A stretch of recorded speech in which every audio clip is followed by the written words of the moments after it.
Startup já virou sinônimo de negócio lucrativo, mas para ingressar neste modelo de empreendimento requer mais do que ter uma ótima ideia. Para levar o projeto adiante, é importante ter afinidade com a inovação, persistência e muito conhecimento técnico acerca da atividade que se pretende desenvolver e também do setor em que se deseja atuar. Entenda mais sobre startup agora na matéria. O que é uma startup?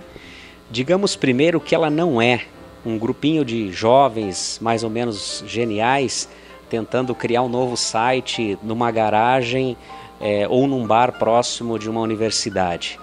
Uma startup é uma empresa.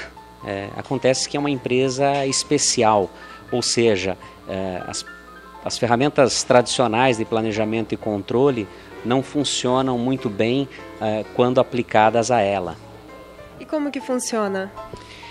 Uma startup ela é um negócio destinado a criar um produto ou um serviço, ou seja, a resolver um problema, porém em ambientes de extrema incerteza. Os negócios tradicionais eles operam em ambientes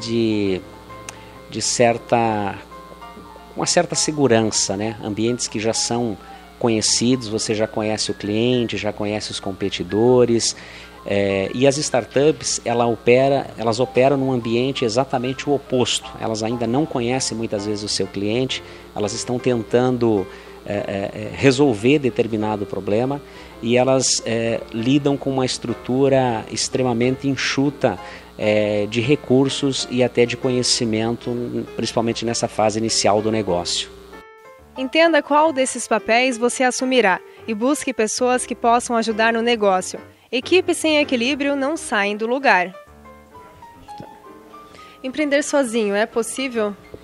É possível, porém o desafio é bastante grande. Ou seja, é necessário competências complementares, é necessário estruturar um excelente time para que você possa construir um negócio de sucesso. Quais são as dicas, então, que você passa para quem quer abrir uma startup? Quais são as dicas essenciais, né? Eu diria assim que a primeira grande dica aos aspirantes não é você pensar em apenas criar um produto, apenas criar um serviço, mas é você pensar em criar uma organização. Você precisa criar um negócio, precisa criar uma empresa que tenha um propósito, uma razão de existir. O que se deve apresentar para o futuro investidor? O que ele precisa ter em mãos? Normalmente, o investimento, na verdade, ele tem alguns estágios, né? Então, quando você está começando, normalmente você recorre a investidores anjos, né? Ou a família, ou os amigos, ou um investidor profissional anjo. Nessa etapa, é importante que, se possível, você ter um protótipo, ou seja, um produto mínimo viável, né, com a solução central daquele problema que você quer resolver. Isso facilita para que esse investidor olhe não apenas para uma ideia, mas já olhe para algum protótipo.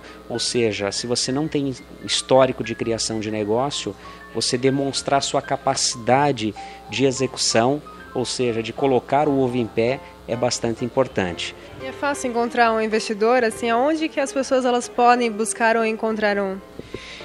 Investidores hoje existem por toda parte, na verdade, né? Então, no Brasil tem grupos organizados, tem muita gente decidindo apoiar iniciativas empreendedoras, tem um movimento bastante consolidado e organizado aí no Brasil, que é a Anjos do Brasil.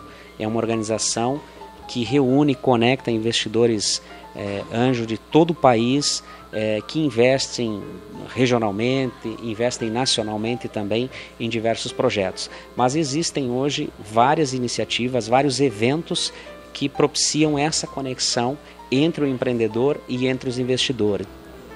Quais são os cuidados jurídicos? Hoje no Brasil as leis hoje de propriedades elas são bastante, eu diria assim, os processos são bastante lentos, né? Então ele não condiz com a velocidade aí das mudanças tecnológicas, mas é necessário ter cuidado com com as propriedades intelectuais, com conhecimentos que já têm registro, né? É muito importante ter uma relação muito bem estabelecida com seus sócios, né, e com seus investidores. As leis trabalhistas, elas são bastante pesadas, então normalmente as startups elas começam um pouco na informalidade no começo, mas é necessário um planejamento e uma estruturação para que ela mitigue esses riscos. Caso contrário, esses riscos podem afundar a empresa ali na frente se você não tomar cuidados básicos jurídicos, né? Eu diria assim, os principais, né, é a questão fiscal, é a questão trabalhista e a questão societária, né? Esses 3 aspectos eles são extremamente relevantes e o empreendedor precisa buscar conhecimento, precisa ser bem assessorado para que ele não cometa, né, nenhum deslize que, enfim, que acabe afundando o seu negócio. E lembre-se de que a trajetória é sempre de aprendizado.